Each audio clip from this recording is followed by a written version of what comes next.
ডিমারিয়ার অভাব আসলে আর্জেন্টিনার পুরো এখন ডিমারিয়া নাই বলে আপনি একবারে উইং খেলা বন্ধ করে দিবেন, এটা হচ্ছে স্কালোনির নতুন স্ট্র্যাটেজি। এবার ফ্রান্সকে নিয়ে যেটা বলছিলাম আমি, যে আমার প্রত্যাশা ছিল আর্জেন্টিনার সঙ্গে ফাইনালটা হবে, সেই উত্তেজনাটা তো একটু কমে গেল নাকি নাকি স্পেনকে পেয়ে আসলে আর্জেন্টিনার জন্য আরেকটু কঠিন হয়ে গেল মিশন? কারণ এই স্পেনকে আসলে এই পর্যন্ত পুরো জার্নিতে লামিন ইয়ামালের কাছ থেকে প্রত্যাশিত পারফরমেন্স দেখিনি, সেটা একেবারেই স্পষ্ট। কিন্তু গতকাল আবার লামিন বেশ জ্বলে উঠেছিলেন।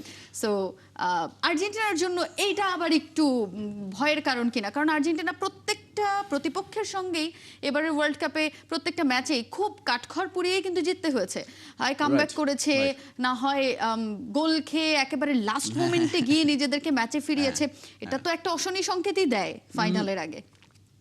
দেয়। এখন ধরুন যখন আপনি এই ফর্মুলার রেজাল্ট পাবেন তখন আসলে আপনার আত্মবিশ্বাস অনেক বেড়ে যাবে। এবং France they are getting results, they are the defending champion, তাদের জন্য তো এটা একটা ইগোর ব্যাপার। এখন ধরুন না, ফ্রান্স 2022 সালে যেভাবে খেলে চ্যাম্পিয়ন হচ্ছে, এবার তারা সেভাবে খেলছে না। মনে হয় স্কালোনি তার স্ট্র্যাটেজিটা চেঞ্জ করেছেন, ম্যাচিউরড হচ্ছে দলটা রয়েছে। ম্যাচিউরড ইন দ্য সেন্স ফ্রান্সের সঙ্গে আর্জেন্টিনার ধরুন 2018 সেমিফাইনাল যেভাবে আর্জেন্টিনা খেলেছিল, 2022-এ তারা সেভাবে আর খেলেনি। এবং 2026-এ এসে তারা আরও নিজেদেরকে চেঞ্জ করেছে।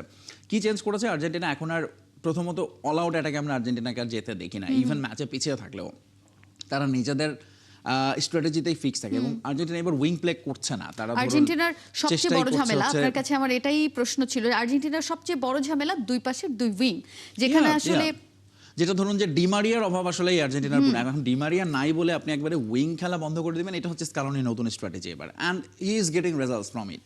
সো এগেন সেই জায়গাটাই সাফার করছে, বাট হয় না যে আপনার এটা একটা কমফোর্ট জোন হয়ে গেছে স্কালোনি, যে ও যদি পিছিয়ে পড়ে ও জানে যে his team will come back.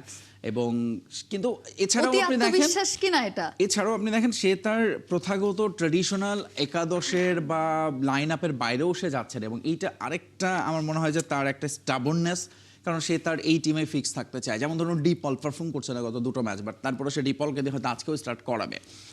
কিন্তু সেই জায়গাটায় যদি তিনি আর একটু রিস্ক নিতেন, রিস্ক বলবো আমি কারণ he is not taking any risk, মানে স্কালোনি এবার কোচ হিসেবে একদম রিস্ক ফ্রি ফুটবল খেলছেন, দলটাকেও রিস্ক ফ্রি রাখছেন। সেটা করতে গিয়ে ওই যেটা বললাম যে তিনি গোল খাচ্ছেন, ফাইট করছেন, কিন্তু ম্যাচ জিতছেন।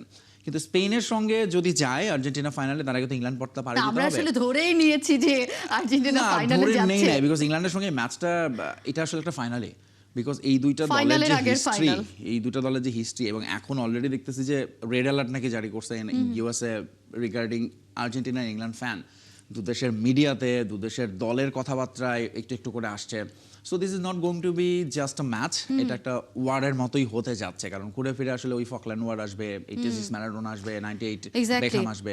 সো সেইটা মাথায় রেখে এই ম্যাচটা আসলে আর্জেন্টিনার জন্য একটা বড় পরীক্ষা আমার মনে হয়। যে ইভেন এই যে রাজনৈতিক একটা দ্বন্দ্ব কিন্তু এখানে বড় একটা ইস্যু, যেখানে ফকল্যান্ড যুদ্ধ থেকে শুরু করে 86 বিশ্বকাপে সেই হ্যান্ড অফ গড গোল সবকিছু মিলে, ইনফ্যাক্ট এবার আর্জেন্টিনা আসলে যেটা চেয়েছে ফিফার কাছে রীতিমতো একটা আবদার নিয়ে গেছে যে তারা অ্যাওয়ে জার্সি পরে খেলবে।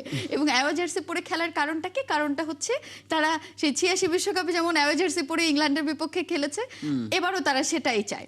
এখন সেই 86-র পুনরাবৃত্তি কি এবার হবে কিনা? প্রথমত এটা আসলে একটা কুসংস্কারই বটে, বাট ওই যে একটা বিশ্বাস তো থাকে। এবং আর্জেন্টিনা দলটা খুব emotional, so they are emotionally driven. তাদের কাছে ম্যারাডোনা একটা ইমোশন।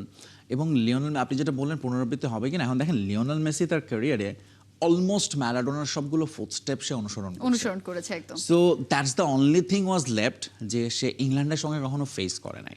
এখন প্রবাবলি এইটা একটা গডস উইশ যে ইংল্যান্ডের সঙ্গে তিনি ফেস করবেন এবং এরকম একটা মঞ্চে অ্যাট দ্য সেমিফাইনাল।